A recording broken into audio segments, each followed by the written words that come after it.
Hey folks, so I want to show you a nice little method of inputting variables from C++ so they're easily accessible whilst you're in editor, and you can change those variables in the editor at any time for testing purposes or for whatever final release. It doesn't really matter. Okay, so what I want to do, I want to change this initial movement of the player moving upwards of 200 to a variable that we can change from within the editor.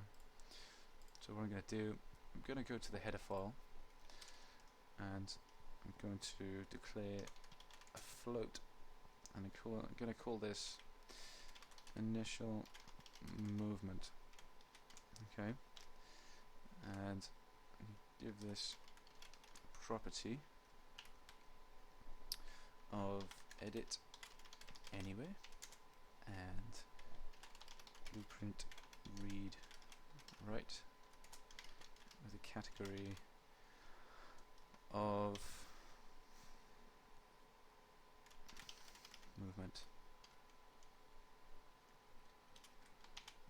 Okay,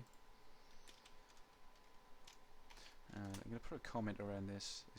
I can't stress how important comments are in your code, just so you know what everything does, where everything is, etc. So I really can't stress that enough.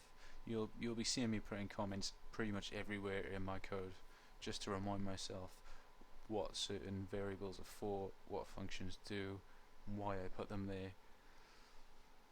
And it's easier if anyone else wants to edit your code later on. Okay, so initial movement of player moving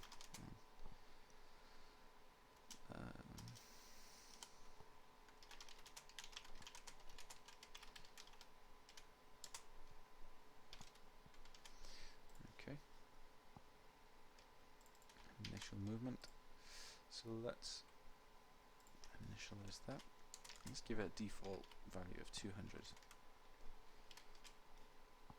is what we had before. And let's replace this 200 with initial movement. Okay, now build that.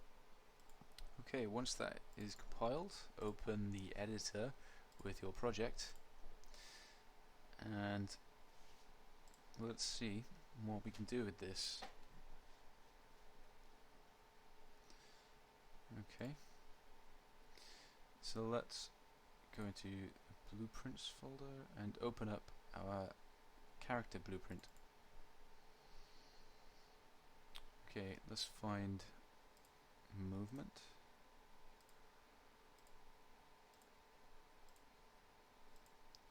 Collision, lag, rendering, yada yada yada.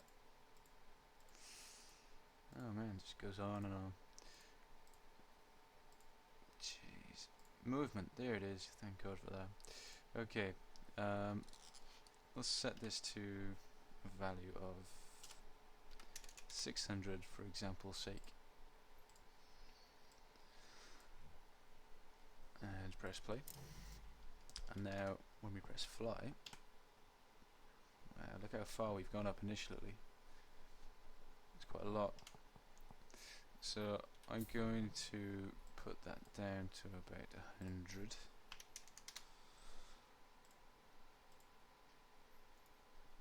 And play. Now that's much better. Much better.